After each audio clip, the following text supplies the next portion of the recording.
Hello दोस्तों, मैं आप सभी का स्वागत करता हूं आपके अपने यूट्यूब चैनल रेम्बो बाबा कंपटीशन में। हम पढ़ रहे हैं यूपी पुलिस एसआई 2025 के लिए मूल विधि। क्या पढ़ रहे हैं हम? मूल विधि। मूल विधि में हमको पढ़ना है, क्या पढ़ना है? मानवाधिकार संरक्षण अधिनियम 1993। कौन सा हम पढ़ रहे हैं? मानवाधिकार संरक्षण अधिनियम 1993 को हम क्या कर रहे हैं? पढ़ रहे हैं, जिसमें हम क्या कुछ चीज़ें पढ़ चुके थे। कहाँ तक पहुँच चुके थे?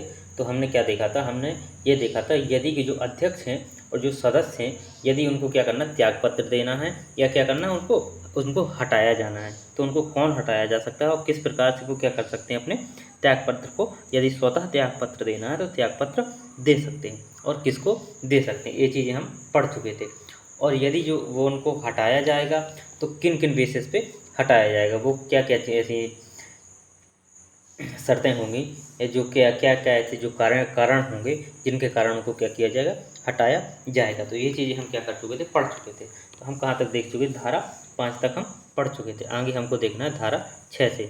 चलिए देखते हैं।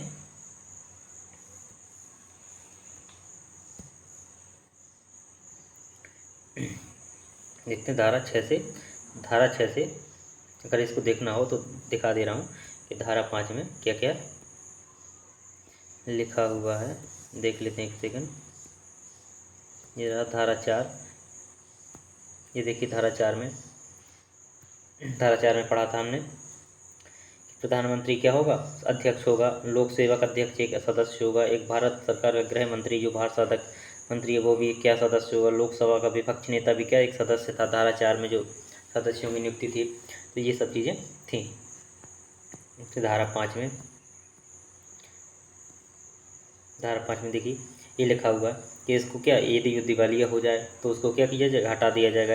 यदि अपनी पद से कर्तव्यों का के बाहर किसी जो सेवा निमित्त से लागत है, या उसमें क्या है, बाहर किसी से सवेतन या किसी वेतन से क्या है लगा हुआ है, किसी दूसरे में भी लगा हुआ है, जो वो क्या मानसिक शैथिल्य हो गया है, ये क्या विकृत चित्र हो गया है, या न्यायालय ये सब चीज़ें क्या है हो गया है, तो या उसे क्या दोष सिद्ध ठहराया गया है। तो ये सब चीज़ें हम पढ़ चुके थे। अब हमको देखना आगे धारा 6 से हमको क्या करना, पढ़ना है। चलिए पहले इनको समझ लेते हैं, फिर इनको देखेंगे। चलिए धारा 6 से पहले समझते हैं एक एक करके।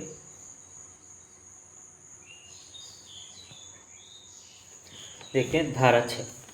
धारा 6 में क्या है, इम्पोर्टेंट धारा है। तो धारा 6 में क्या है? धारा 6 में क्या है? धारा 6 में जो NHRC है, जो क्या NHRC का मतलब क्या है? राष्ट्रीय मानवाधिकार आयोग। क्या? National human right commission. क्या? नेशनल ह्यूमन राइट कमीशन जो है, इसके जो अध्यक्ष और जो सदस्य हैं उनका जो पदावधि होगी, जो कार्यकाल होगा, वो कितना होगा। तो ये क्या बताती है? उनका टाइम पीरियड बताती है। क्या बताती है? धारा 6 बताती है उनका टाइम पीरियड के बारे में चर्चा करती है। तो क्या लिखते हैं? NHRC के अध्यक्ष, NHRC के अध्यक्ष एवं सदस्यों सदस्यों की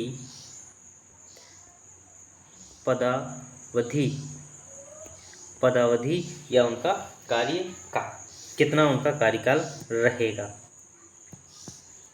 तो उनका कार्यकाल के बारे में ये धारा बताती है कि जो इस योग कौन है, तो दोनों का क्या सेम है। तो दोनों का सदस्य प्लस अध्यक्ष या अध्यक्ष प्लस सदस्य, तो दोनों का देखेंगे एक साथ। क्या करेंगे? तो दोनों का देखेंगे। तो ये धारा बताती है कि जो कब से पद धारण करने की तारीख से कब तक, 3 वर्ष तक उनका कार्यकाल जो होता है। तो जब से जिस तारीख से पद धारण करेंगे, जिस तारीख से क्या करेंगे, वो शपथ ग्रहण करेंगे, उस दिन से 3 वर्ष तक क्या होगा, उनका कार्यकाल रहेगा। क्या होगा? उनका कार्यकाल रहेगा। या क्या होगा, उनका जो अधिकतम कार्यकाल होगा, जो आयु सीमा से होगा, वो क्या होगा, 70 साल तक होगा। क्या होगा? 70 साल तक। यदि किसी व्यक्ति की उम्र क्या हो जाती है, पहले समझा दे रहा हूँ कि किसी व्यक्ति की या तो मान लीजिए किसी भी उम्र में चुना जाता है, तो वो कितने 3 वर्ष करेगा। कितना? 3 वर्ष करेगा। ठीक है।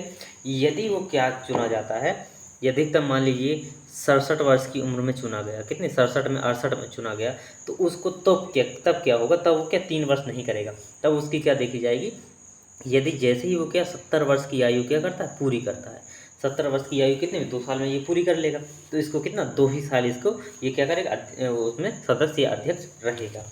तो ये देखा जाता है, तो जो पहले हो 3 वर्ष या 70 वर्ष। अब मान लीजिए 65 वर्ष पर यदि उसको चुना गया, तो इसमें क्या पहले आ जाएगा 3 वर्ष उसका कार्यकाल, तो इसको 3 वर्ष में उसको रिटायर्ड कर दिया जाएगा, क्या कर दिया, उसको रिटायर्ड कर दिया जाएगा। यदि क्या है, मान लीजिए 68 वर्ष में चुना जाता है, तो उसको क्या 70 वर्ष में क्या है, 70 वर्ष में रिटायर्ड हो जाएगा, 2 ही वर्ष। यदि मान लीजिए अब 60 वर्ष में चुना जाता है, क्या 60 वर्ष में चुना जाता है, तो वो क्या 63 में क्या होगा, रिटायर्ड हो जाएगा, 63 वर्ष की उम्र में रिटायर्ड हो जाएगा। अब जब 63 वर्ष की उम्र में रिटायर हो जाएगा, तो क्या देखेंगे कि क्या अब इसके पास कितने 7 वर्ष हैं, तो क्या इसको दोबारा भी चुना जा सकता है, तो इसमें क्या है, इसमें हाँ इसको क्या किया जा सकता है, इसको दोबारा भी चुना जा सकता है। क्या किया जा सकता है, सदस्य या अध्यक्ष को क्या किया जा सकता है, उसको दोबारा भी चुना जा सकता है। लेकिन क्या होगा, इसको दोबारा भी चुना जा सकता है। तो ये सब चीज़ें इनको क्या करते हैं, देख लेते हैं,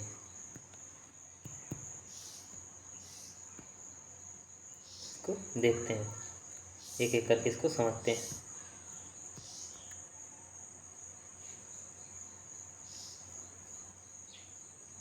तो ये देखा, इसकी क्या है, जो कार्यकाल सीमा है वो कितनी है, वो है इसकी कार्यकाल सीमा कितनी, 3 वर्ष, कितनी 3 वर्ष या 70 वर्ष। क्या तो देखेंगे क्या, पद धारण करने से, कब से, पद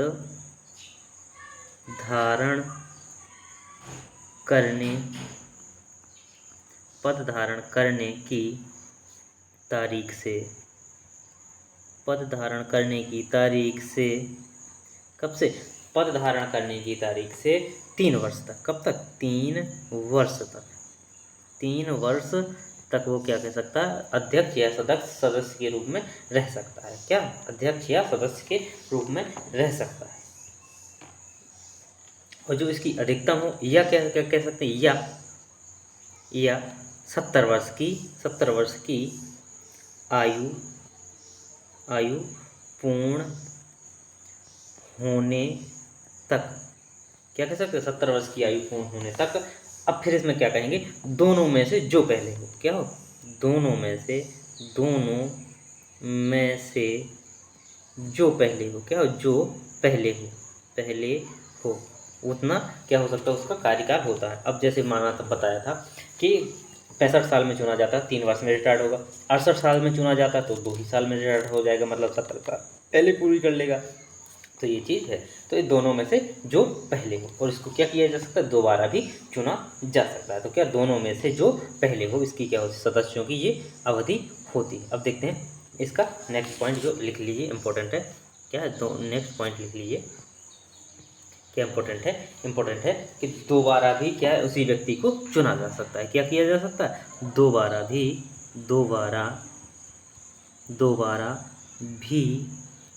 उसी व्यक्ति को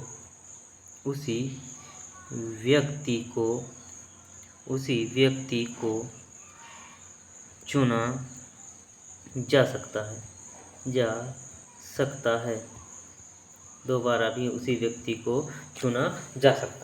क्या किया जा सकता है, मतलब उसको दोबारा भी उसमें चुना जा सकता है। एक और इसका इम्पोर्टेंट पॉइंट है, कि जो व्यक्ति क्या होगा, जो व्यक्ति अध्यक्ष या सदस्य के जो NHRC का अध्यक्ष या सदस्य के रूप में जिसको हटा दिया जाएगा, जो रह चुका होगा, वो क्या होगा, वो बाद में केंद्र या राज्य सरकार के किसी भी पद में क्या होगा, नियुक्त नहीं होगा या नियुक्त नहीं किए जा सकते। तो क्या लिखेंगे, अध्यक्ष या सदस्य NHRC से हटने के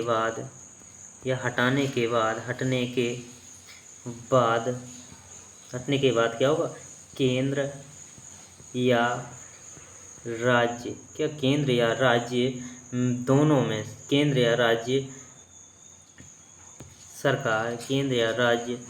सरकार के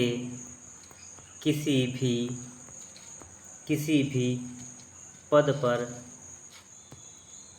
किसी भी पद पर क्या होगा, नियुक्त नहीं किए जा सकते। मतलब उसको एक बार NHRC के सदस्य अध्यक्ष होने के बाद उसको किसी भी जॉब में नियुक्त नहीं किया जा सकता। एक ऐसे भी देख लीजिए, वैसे भी क्या उसकी 70 वर्ष की आयु पूर्ण हो चुकी होती है। तो चलिए देखते हैं नेक्स्ट क्वेश्चन, नेक्स्ट धारा देखते हैं आगे।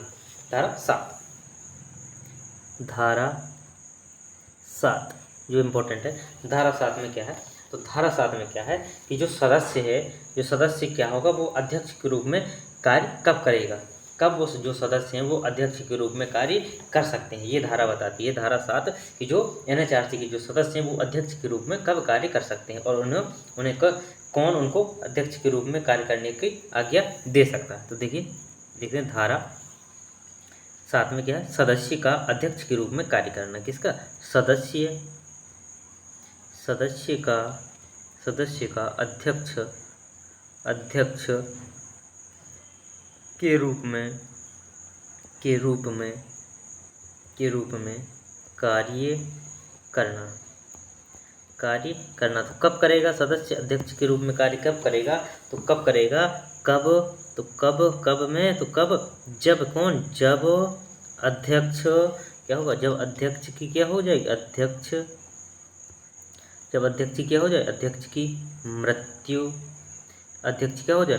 की मृत्यु हो जाए, या क्या करे, अध्यक्ष क्या करे, त्याग पत्र दे दे, क्या करे,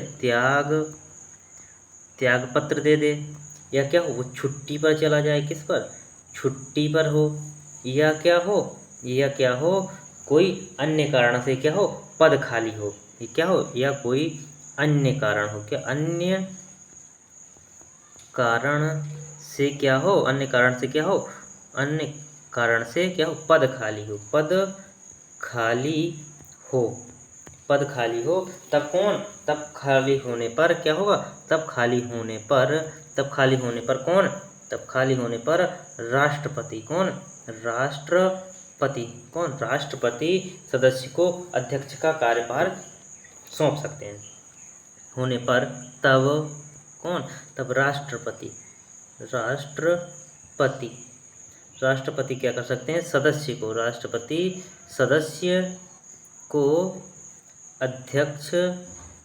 अध्यक्ष का कार्यभार क्या कर सकते हैं, सौंप सकते हैं।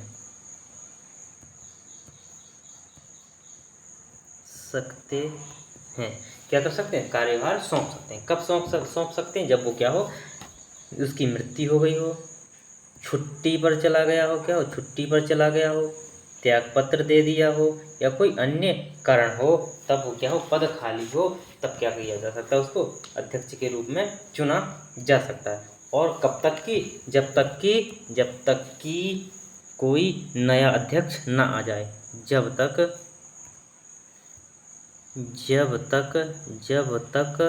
क्या हो, नया अध्यक्ष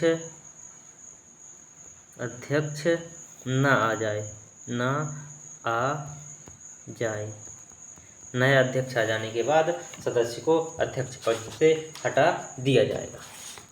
तो ये चीज़ है। अब देखते हैं आगे नेक्स्ट।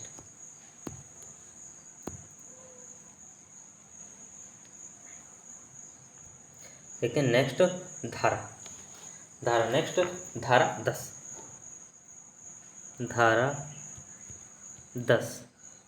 धारा 10 में क्या है, धारा 10 क्या बताती है कि जो NHRC की जो प्रक्रिया या जो आयोग द्वारा जो रेगुलेशन किया जाना, उसके बारे में चर्चा की जाती है। किस प्रकार की जो रेगुलेशन, उसको जो रेगुलेट कौन करता है, और उनकी जो बैठक होती है, उनका रेगुलेशन कौन करता है, तो ये बताती है धारा 10। धारा 10 क्या कहती है, NHRC की प्रक्रिया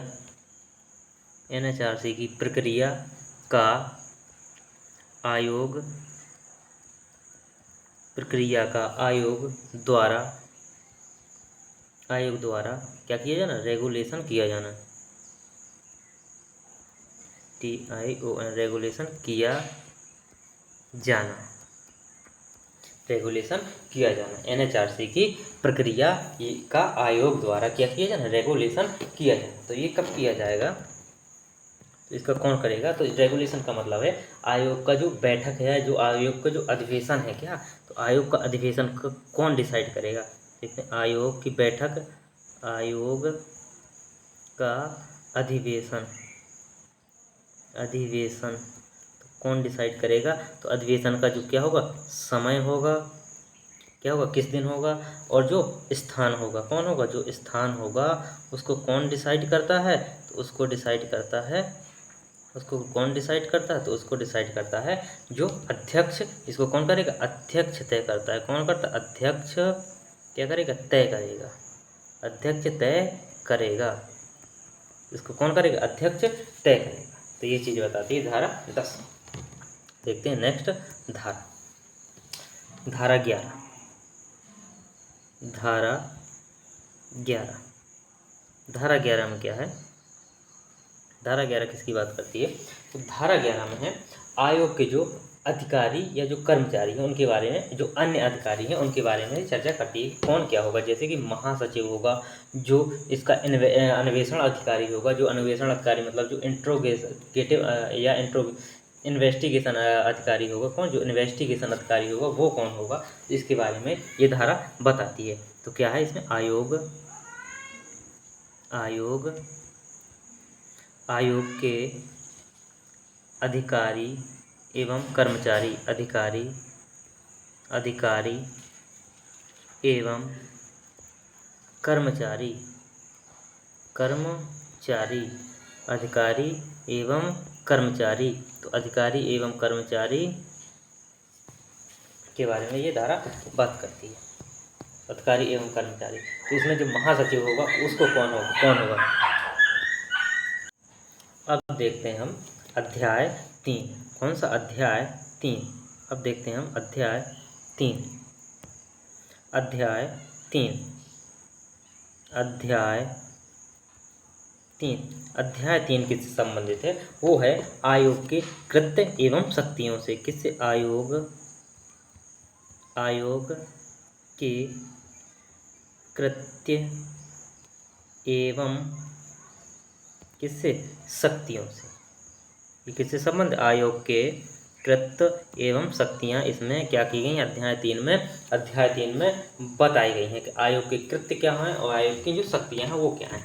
आयोग कहाँ कहाँ अपना कार्य करेगा, कौन कौन सा कार्य करेगा, किस किस स्थितियों में, किस किस परिस्थितियों में वो अपना कार्य करेगा। तो चलिए देखते हैं धारा नेक्स्ट, धारा 12, धारा 12, धारा 12 में क्या है, आयोग के कृत्य क्या है, आयोग, आयोग के कृत्य क्या है, आयोग के कृत्य हैं। किसमें, धारा 12 में आयोग के कृत्य हैं। तो आयोग के क्या कृत्य हैं, तो आयोग क्या करेगा, यदि मान लीजिए कि कोई लोक सेवक है, कौन है, कोई लोक सेवक है, कौन है, कोई लोक सेवक है, लोक सेवक है।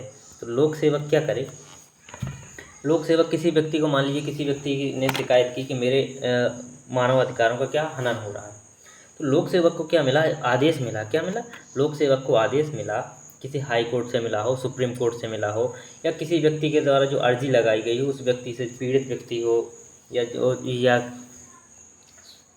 जो NHRC आयोग है वो स्वयं। तो उसने क्या किया कि उसने आदेश दिया कि इस व्यक्ति के क्या हो रहा है, इस व्यक्ति के मानवाधिकारों का क्या हनन हो रहा है। तो आप जाके जिस अधिकारी, जिस लोक सेवक को क्या मिला, आदेश मिला कि इसके मानवाधिकारों को, मानवाधिकार दिलाए जाएं, इसका हनन को रोका जाए, तो वो व्यक्ति, जो लोक सेवक को जिसको ये अधिकार मिला है, वो क्या करे, वो क्या करे, उसी व्यक्ति का, वो व्यक्ति भी, लोक सेवक भी क्या करने लगे, उसी व्यक्ति के अधिकारों को क्या करने लगे, हनन करने लग जाए, क्या करने लगे, हनन करने लग जाए, या क्या करे, किसी दूसरे व्यक्ति को, किसको, दूसरे व्यक्ति से क्या करवाए, उस व्यक्ति के अधिकारों का हनन करवाए, क्या करवाए, दूसरे व्यक्ति से उस व्यक्ति के अधिकारों का क्या करवाए, हनन करवाना शुरू कर दे। या क्या हो, उस व्यक्ति के हनन के, जो मानव अधिकार का जो हनन हो रहा है, उस व्यक्ति को, जो लोक सेवक है, जो लोक सेवक उस व्यक्ति के मानव अधिकारों के हनन को क्या करने लगे, उपेक्षा करने लगे। क्या करे, उपेक्षा, मतलब उसके जो अधिकार हनन हो रहे उस पर क्या करे, ध्यान ना दे। क्या करे, ध्यान ना दे। तब क्या होगा, तब यदि इन शिकायत से मामला आता है तो ये क्या होगा, जो NHRC है, कौन, जो NHRC है, NHRC, वो क्या करेगा, इस मामले पर क्या करेगा, संज्ञान लेगा। क्या करेगा, संज्ञान लेगा। और क्या करेगा, जांच करेगा। क्या करेगा, जांच करेगा। तब क्या करेगा, जांच करेगा। जांच करने के बाद जो होगा वो दंडित किया जाएगा, उससे दंडित किया जाएगा। चलिए इसको समझते हैं कि क्या क्या हो सकता है। चलिए देखते हैं इसमें कि यदि किस किन के, तो ये सब कार्य किन किन के माध्यम से वो कर सकता है। तो यदि वो क्या कर सकता है, वो क्या कर, स्वतः भी कर सकता है अपने आप। यदि उसको लगता है कि ऐसा हो रहा है तो वो क्या कर सकता है, अपने आप या क्या होता है, पीड़ित व्यक्ति के द्वारा, किसके द्वारा, पीड़ित व्यक्ति के द्वारा शिकायत की जाए, या की जाए पीड़ित व्यक्ति की तरफ से। कोई भी व्यक्ति कर सकता है, पीड़ित व्यक्ति की तरफ से क्या हो, अर्जी लगे। क्या हो, अर्जी पर या क्या हो, अर्जी पर या सुप्रीम कोर्ट या हाई कोर्ट के आदेश पर कौन से आदेश पर, कि किसी व्यक्ति को क्या, कोई व्यक्ति का क्या, मानव अधिकारों का जो क्या है, इसको देखते हैं, आदेश पर क्या हो, मानव अधिकार, क्या, मानव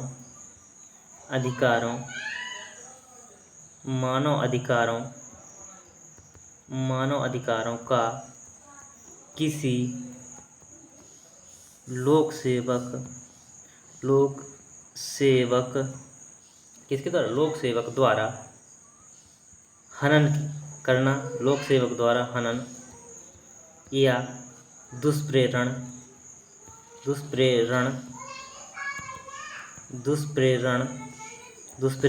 किया जाता है। या क्या हो सकता है, दूसरी चीज़ हो सकती है कि हनन के निवारण में लोक सेवक द्वारा क्या किया जाना, उपेक्षा किया जाना। क्या, लोक सेवक द्वारा क्या की जाए, उपेक्षा किया जाए। लोक सेवक द्वारा क्या, उपेक्षा।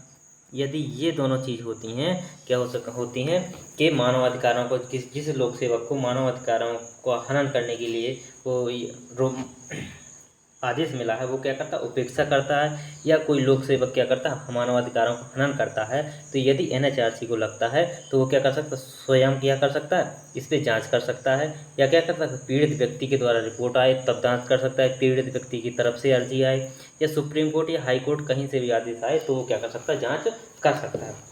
तो इसको आगे देखते हैं कि ये तो क्या है, यदि इन दोनों क्या हो, इन दोनों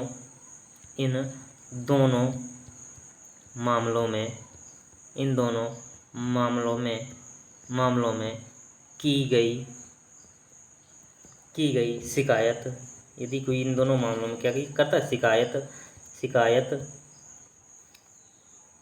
की गई शिकायत करता है, तो शिकायत में क्या होगा, जो NHRC है वो क्या करेगी, जांच करेगी। क्या करेगी, जांच करेगी। ये इसका क्या है, कार्य है। और इसके और भी अन्य कार्य हैं, उनको भी देखते हैं थोड़ा शॉर्ट में। तो और ये क्या करेगी, ये क्या करेगी, ह्यूमन राइट। और ये क्या करेगी, दूसरा इसका क्या कार्य होगा, दूसरा इसका कार्य है कि ये ह्यूमन राइट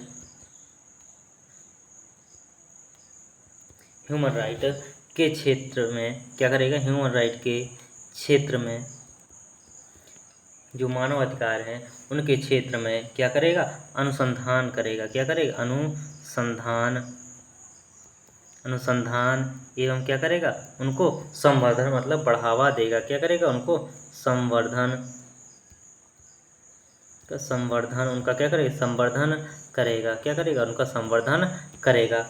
तीसरा इसका क्या कार्य होगा, तीसरा कार्य होगा कि इसको जो HR जो ह्यूमन राइट है, ह्यूमन राइट के क्षेत्र में ह्यूमन राइट के क्षेत्र में काम कर रहे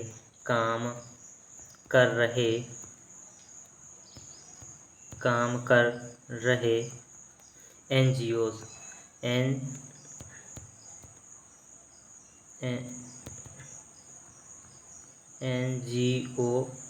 एनजीओज तथा संस्थाओं को